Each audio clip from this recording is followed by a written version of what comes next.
You're listening to Midlife Side Quest, the Over the Hill Gaming Podcast. Here's your host, John Wall.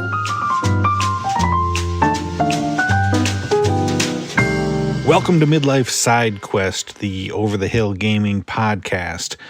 Each week, I, John Wall, will bring you the latest gaming impressions, news, and industry happenings delivered to you in under 15 minutes or your money back. On today's episode, we'll be talking about Bramble, the Mountain King. If you haven't yet subscribed to the show, you should take a moment to do so. And I would also love to hear your feedback, which you can do by leaving a review wherever you're listening to today's episode. You can also find me and join in the conversation by looking on Twitter, Threads, or Facebook and searching for Midlife Side Quest. So each week I start the show with some positive vibes, a special shout out to somebody in an attempt to make the gaming space a little bit more welcoming and to spread some joy. And this week's positive vibes go out to Joseph Moran. Now, I think I might have sent some vibes out to Joseph once before in an episode, but that's okay. It's my show and I make the rules. I'm not sending them out this week because of his awesome podcast, The Trophy Room, although you should be subscribed to it. Instead, I'm doing it because he has been inspiring the heck out of me recently with his weight loss journey that he's been chronicling on his social media channels, where he goes by Mr. Badbit if you're not following him. As someone who has been trying to lose weight myself lately for a variety of health reasons, seeing Joseph kick so much butt on his journey is inspiring and it's exciting to watch. I love seeing every week or every couple of weeks as he updates and shows the progress that he's making. So congrats, Joseph, and keep up the great work.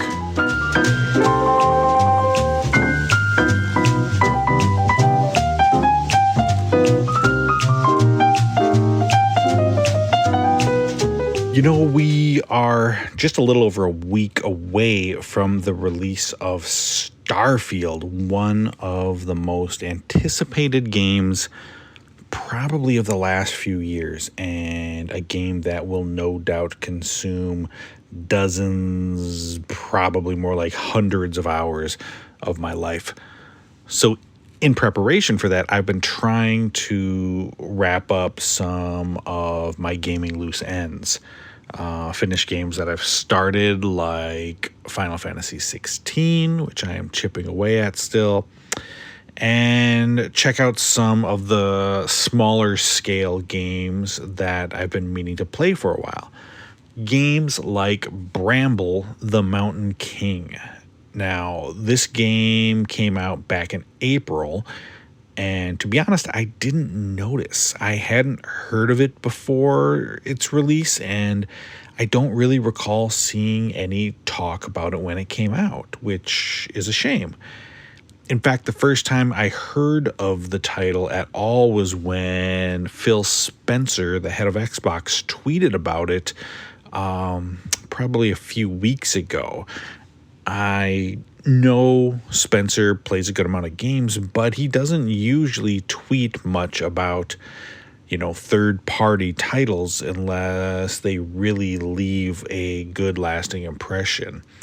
And when I saw that the game had recently become available on Xbox Game Pass, I knew that this was something that I wanted to check out. And I'm really glad that I did, because this game deserves much more attention than I think it's received so far. Bramble comes from Swedish developer Dimfrost in what I think is their first game, and it's inspired by Nordic folklore. It's the story of a young boy named Oli who goes in search of his sister after waking up one night to find her gone. When he does eventually find her, the pair end up getting lost in a fantastical world full of fairies and gnomes and all sorts of mythical creatures. Now, so far you might be thinking, oh, this sounds nice. This sounds like a cute little fairy tale, kind of like Hansel and Gretel. Well, no, this is no Disney movie. In fact, it's more like if a Brothers Grimm tale was adapted by the director of Saw. This game is brutal. But I'll get back to that in a second. Bramble is a 3D adventure game with all of the gameplay features that typically come along with a game like that. It's got exploration and stealth and platforming, puzzles, and some light combat. For the most part, the gameplay is solid enough, but it feels a little like it's doing the bare minimum. Both the puzzles and the combat are pretty simple. There's not a lot to it, and the few instances when you're forced to fight instead of run, it usually comes down to just throwing items at an enemy's weak spot. It's definitely not bad, really, in any way, but it's not that interesting or entertaining either. The platforming segments are actually a bigger issue to me. The movement feels fine. The movement's good enough, but there are moments when, you would try to grab onto a climbable surface when it felt like it was positioned right, but he just wouldn't grab on. And I had many platforming deaths that I would attribute more to a camera angle that made it hard to see where I was jumping, or it just being unclear which parts of the environment I could interact with. The frustration wasn't helped by the fact that whenever you fall or get hit by an enemy, one mistake means death. It's one hit and you're dead. And, while these things didn't ruin the experience by any means, they do show a studio that will probably learn from this experience and hopefully tighten things up a bit on their next game. Now, where Bramble really excels for me is in its presentation and its storytelling. The story of Ole? God, I can't remember how you pronounce it. The story of him searching for his sister in this mysterious land is really compelling, and I was always excited to see what would happen and which creatures he would encounter next.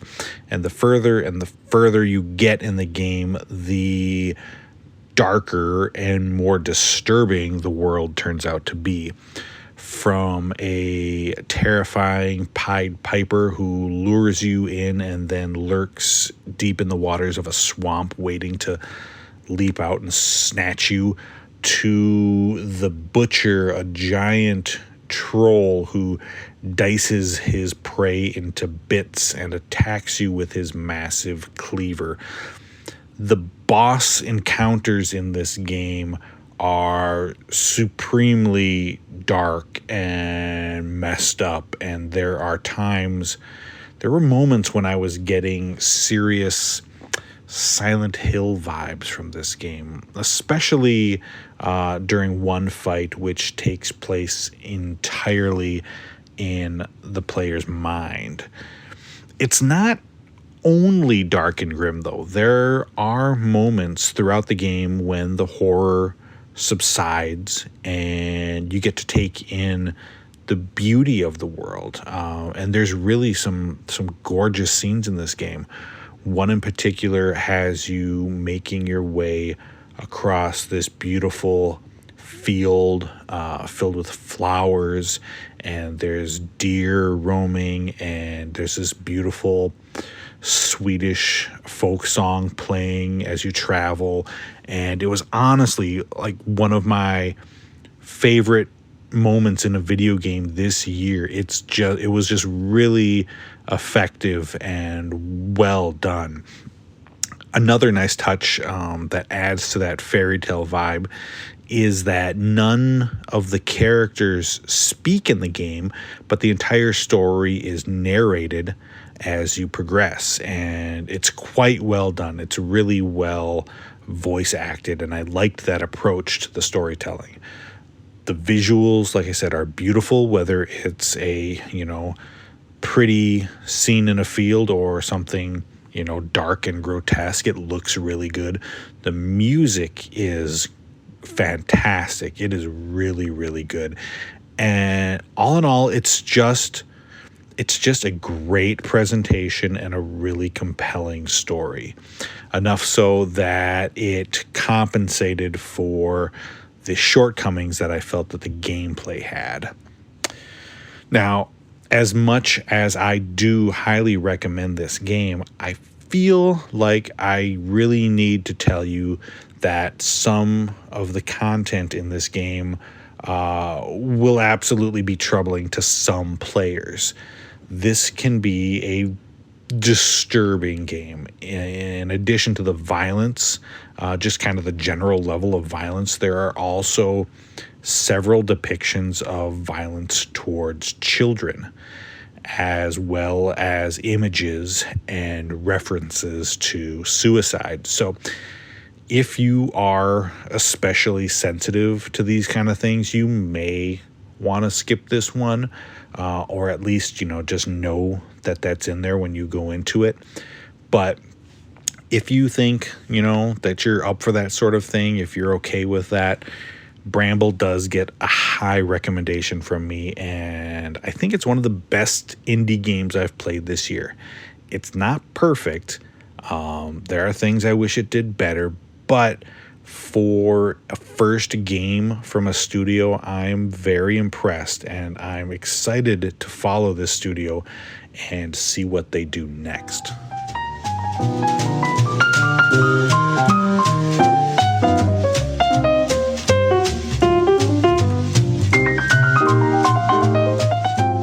A lot of the things that have come along with getting old, I knew to expect.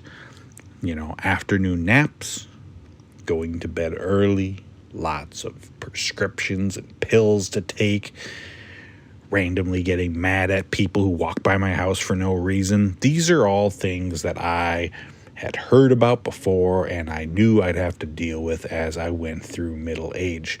Now, one thing that nobody told me about, and something that I was totally unaware of until recently, was the leakage. I'm serious. I'll be peeing as one does, and I'll be finished, shake, walk away, and there it is, a rogue trickle. I don't have to pee anymore. The task has been completed. I'm done. Yet there I am leaking like a Walmart Canada. Twice recently at work, I've left the men's room with a quarter-sized mark of shame on my trousers. I don't get it. And it doesn't matter how much you shake. I'll stand there like I'm playing Wii Sports Resort, and before I even reach the sink, there it is. Is my bladder just getting weak like the rest of me? Or is there something more sinister at work? I'll get to the bottom of it, but I swear to God, if I end up wearing diapers, I'm gonna be pissed. Thank you so much for listening to Midlife Side Quest. Don't forget that you can catch a new episode every Thursday morning wherever you listen to podcasts. And if you enjoy the show, you can lend your support by subscribing and leaving a review. And you can follow the show on Twitter, Threads, and Facebook by searching for Midlife Side Quest. So, until next time, be well and keep playing.